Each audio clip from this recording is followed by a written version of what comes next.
Hey gang, welcome back. It's I, Dr. Bosky, and this evening I thought I would catch you all up because we are getting to this point in the project, the Interstellar Sentinel 2 project, where we are ideating about what level 3 looks like. From a shmup perspective, level 3 is also kind of that going to have a bit of that like skill check. This is about we're a little over halfway through the game at this point. We're targeting 5 levels, more of a maybe 30-minute playthrough, not super long, shorter than IS1.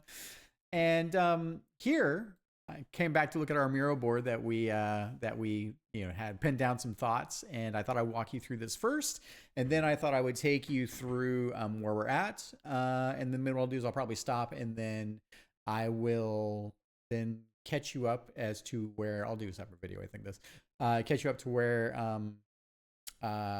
we're at with the art team. So, yeah, with that, let me just paint this picture. So,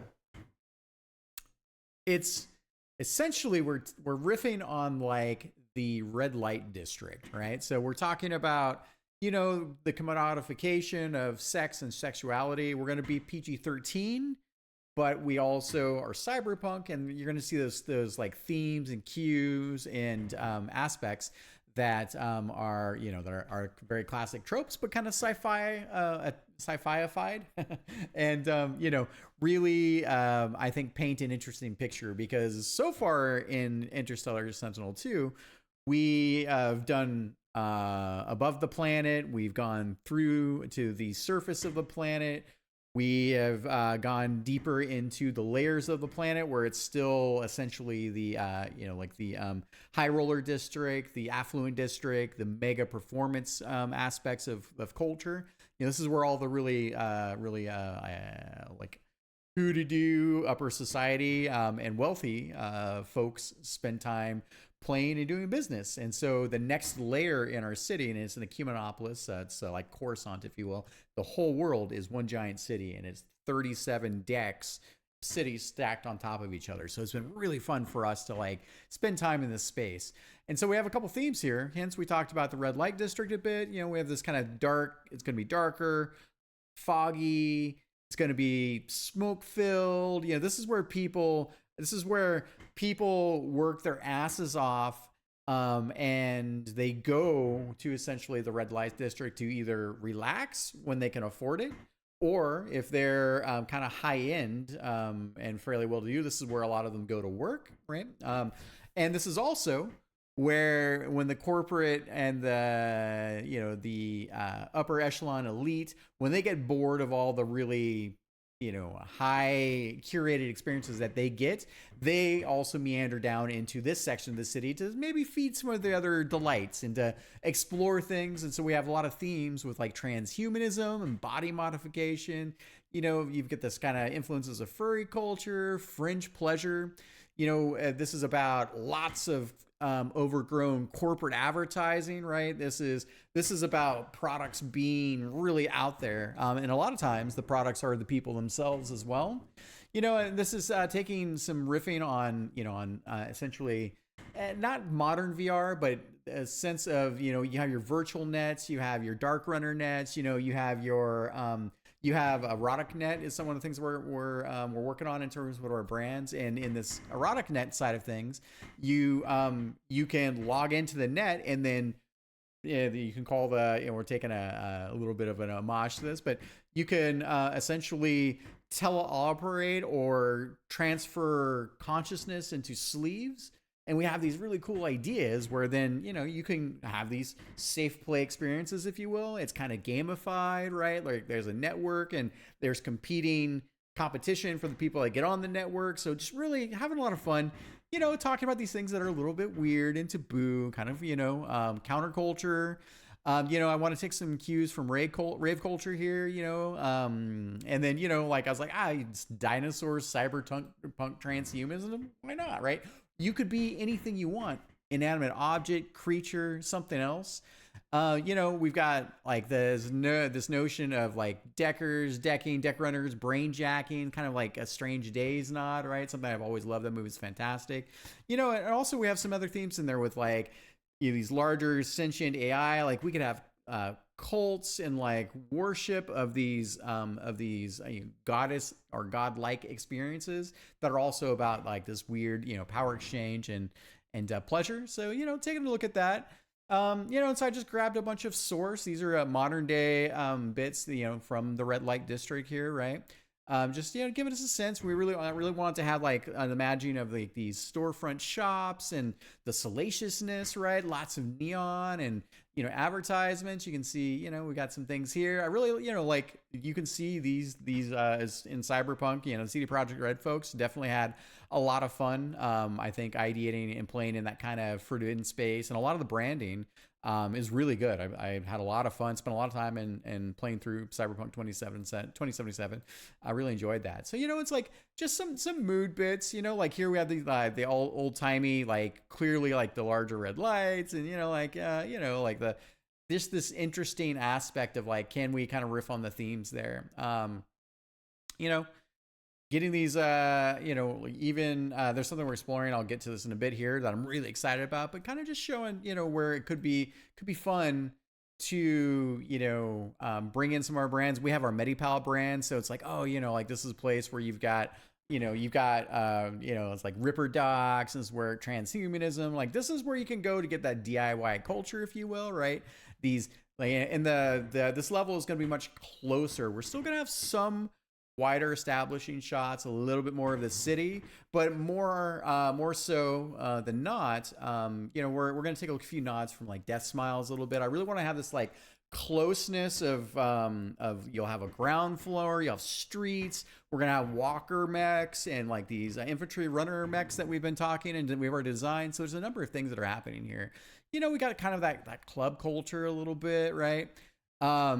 While this is all, more modern day tropes, if you will, but I really like this idea that you get these captive audiences, and they're jacking in and they're, they're in a way like having these either communal experiences or these hive mind experiences, or they're on these nets. And so they come here, it's almost like an old time nod to like, early cinema that used to like screen, erotic films and things like that. So, we got some themes here where I'd love to see these panes or these panels where, the people on display, the sex workers, if you will, they're not just sex workers, they're technology workers too. So when you browse, you're browsing a huge variety of technology meets, erotic and forbidden pleasure experiences. I really want for people playing, like they're going to be only, like you're playing a shmup, there's only so much you can do. But when you're playing, you, like the enemies will be on point. They'll have theme. It'll feel like this kind of like this sort of, like forbidden pleasures side and like mixed technology side of this interesting place, right? And for people that are viewers, watching people playing, right, they get to drink in more of the stuff that isn't moment to moment action. They get to see the advertisements. And I really want these themes that show up where if I can get you as the viewer or the audience to feel a little bit uncomfortable, but also to expand your science fiction brain in a way that goes, whoa, I never thought about that, then we're doing our job correctly. And that's the place that we've been spending a lot of time living in. Like I spend a lot of time living in, and it's great. So, like showing just a couple things with like, we got these, here, I think we had, this is, Mega City 1, right? Judge Dredd, like just like some things where I'm like, like here it's a little bit more brutalism. It's, like they got these interesting squares, and here they had the Mega City blocks, which was interesting. And then, I went looking and I was like, let's take a look at some like interesting real world modern day architecture. And I'm like, man, sometimes, Team Human is crazy sometimes. And you come in here and you take a look at this and you're like, look at this all this rounded, really cool architecture. You got these pools and these interesting shapes, right?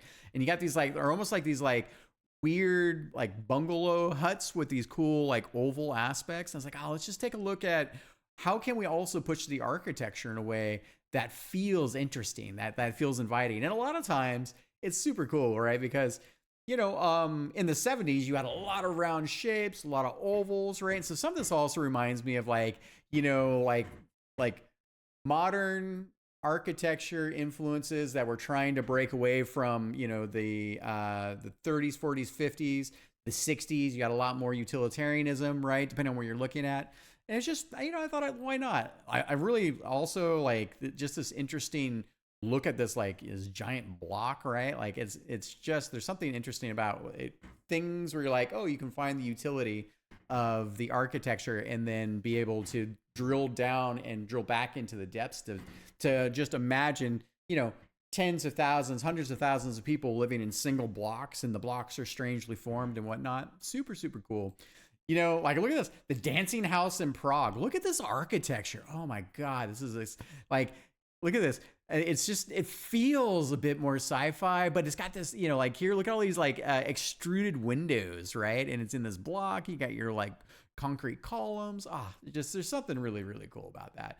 And these are all real places that you could visit. So yeah, I was like, let me just dig around, and we'll do it in the old school way, and come through and just look at, hey, what does this mean to have some modern day influences, and what would that look if we wanted to go seeding our imaginations, but to bring these into the next evolution of like technology running amok, a city that is very vital, driven by like, the Paltech world has quantum intelligence. It has a lot of synthetics. It has a lot of themes and tropes. And I'm trying to imagine the world in which those things coexist with humanity, which is getting closer all the time, is super interesting. So, looking at this too, right? Like, just interesting angles, like all of the ribbing here. It's almost like, even though it's pixelated, it makes me think of like, oh, these could be glass staircases. You got your neon accents, and then you got almost like this, like, I don't know, it reminds me of like these weird lily pads, right? Like, I just, okay, like they're not, the shapes overlap. There's something just pleasing and wonderful about that. Look at these corkscrew buildings. Oh my God. So exciting. Yeah. So I thought I would just, share with you kind of where we're thinking and spending time. And then, demons, transhumanism, robots, synthetics, fears. We talk, furries. We've talked about that a little bit. Here's some of our very early sketches, just kind of when we were starting to wrap our head around, hey, what does Paltech world look like from, a city structure? And because it's 37 cities stacked, it didn't start that way. It has an evolution over time. And part of what we're telling with our environmental storytelling is to show some of that progression and that temperament. So I'm not going to give away all the secrets yet, but as you get deeper into the city, and this isn't going to be the full city, but you ideally will pick up on some of those themes. So we're having a ton of fun playing and ideating the space. Cyber cafes, right? Definitely. Like, it's a little bit more low tech and weird, like weird AI generated stuff. But, I think there's something for us to be inspired by and to make our own, right? I also really like the idea that we have these, like synthetic, it's almost like the movie AI. You have these like synthetic otherworldly creatures that are also kind of exciting and titillating. They can be different themes. I really starting to work through these like corpo themes, like these people robo boys in boxes. We talked about transhumanism and some of like that, some of these like, just like, hey, what happens if you decide to pursue pleasure in ways, or pursue technology in ways that society will put up with, but allows you to challenge your humanity and to push the bounds of that, right? And so there's some images that really capture a lot of this. I don't know. I mean, here, even though it's weird cyberpunk, like DIY grafted, LEDs or grafted screens into the face. But I like this idea of the exposed brain, and like we have these brain jack holes. Like, man, I could just sit around and talk about this stuff forever. Look at these cool, like weirdly, like, even though it's a little bit sad, it's potent. Like the color and just the idea that we can, as we come through the city, again, like this is more background stuff, right? Like that you could see things on display and, just get you to reflect a little bit in your humanity. That's art, right? And then, big, weird, like, biospark, like these like large, everyone here, because of the carnal delights, there's a lot more less regulated corporate advertising and brands, and here we've got a little bit more of that kind of sleek version of characters. We talked about the furries a little bit here. Look at these are just amazing. I think there's a lot that we can do. We're gonna have so much fun. So, um, I like the idea that what's a demon? A demon could be an entity that chases their carnal delights, that chases their like fringes of humanity, and they transform over time. Bio horror has a little bit more themes in Cyberpunk, but obviously it's present in our world too. And as you progress everything up to this point, there's been a little bit of weirdness, a little bit of alien technology, but there hasn't been anything yet that has really started to show. And if you played our first game, like we got demons and sci-fi mecha and biomecha morph like demon technology. Like, this is definitely one of the places I personally love spending time. I'm a huge Castlevania nerd, right? Grew up playing, the 8, 16, 30-bit, 2-bit. I've played games my whole life, but those very early games, the Castlevania series, Metroid series, they were really near and dear. Lots of run and guns with Contra, lots of shmups like Life Force, I love that a lot of that, even before I knew what it was, being almost 50 years old now. I love that was a lot of Japanese fringe culture that I didn't even know what that was. So, and it because of video games and because games were all pixelated, cutesy toys, just like with anime and sometimes more like adult cartoons, like that wasn't really a thing either back in the the 80s, right? I mean, yes, there were, but it's a slightly different thing. But it had an impression. So as I continue to do and explore the things that I like, or the things that affected me, I'm channeling some of that stuff into our own work, and we're having a lot of fun.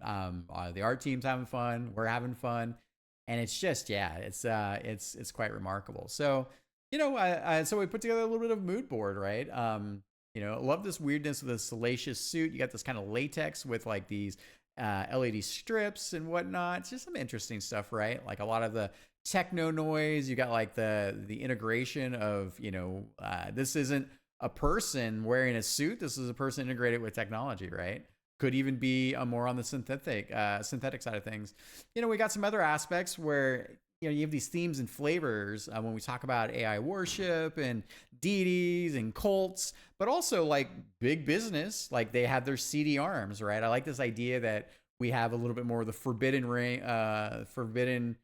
from the upper echelons of society. You have these sort of corporate interests that then create like new themes and theme exploration, right? And you also have a little bit of the things you have in modern society as well, right? Like there's definitely gangs and like the gray market, the black market, you have a lot of to some degree oppression of people that want to express themselves, and this is one of the places they can do that. Yeah. And then when we talk about like larger screens, like people gathering, being enamored, like like this idea that it's almost like it's like techno church, right? So enjoying that. So we're going to bring some of those concepts in, which would be cool. Sorry, don't demonetize me. Not that I'm monetized, but I mean, Total Recall blew my brain as a kid, and I want to pay nods to this stuff, right? Like, and I think we need to do it in a way that, again, is PG-13, but also strange and weird and fun and crazy. And so I took a look here at some stuff with in-world advertising,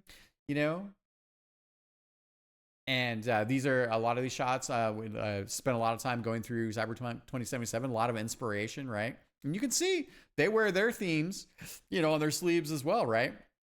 Having a lot of fun. I also like these like little kiosks, and you get like those like Blade Runner vibes a bit, right?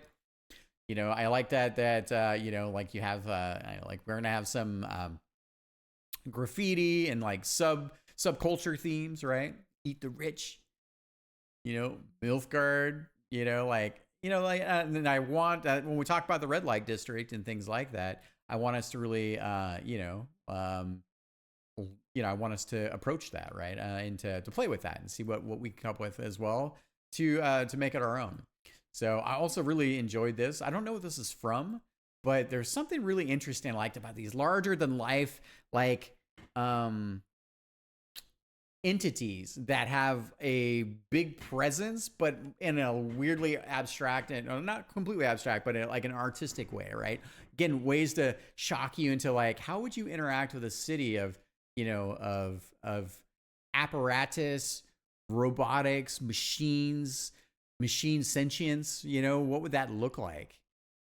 What if you could come to a square, and when we talk about these big like gatherings, what if this is a version of like co-consciousness, and it's literally you get into these into these synthetics, and these synthetics are leaking data, and the data are your thoughts, and those data streams percolate and they permeate, and it becomes like a cloud of data that then, as you both absorb and interact and remix, it becomes an interesting place where it's this collective sort of offering to a larger AI consciousness that maybe houses all these data feeds and then remixes them and pushes them out in waves. And so you become your neighbors, but you're your neighbors' weird desires and dreams and interesting aspects. So I don't know. It's fun. How do you express that in a visual medium? And what I'm doing right now, I, as a creator, story, teller, a world builder, I'm extracting the themes that feel good to me and imagining these other aspects. The vast majority of no one will ever know these thoughts. Part of our job is to express ourselves because we have the game, but it could be all kinds of other things. And in that expression and in that remixing and thinking of pushing our own frontiers of creativity, it gives the world a more lived in and real presence, right? And I think that's always the challenge when we're working on these aspects of like, how do you create that presence? I really like this idea of these like data feeds, and the data feeds are raw. Maybe they're like projectors, and the data feeds actually manifest characters to some degree, or advertisements, or interactive jack-ins. Who knows, right? So, yeah. So, and then, little aspects of music culture, clubs, cybernetic, cuddle puddles, like just thinking about what this looks like. There should be, people come to this place to be entertained, to blow off steam, to transform, to get away from their life for a bit. This is very much an entertainment district. And so it was really fun to kind of just,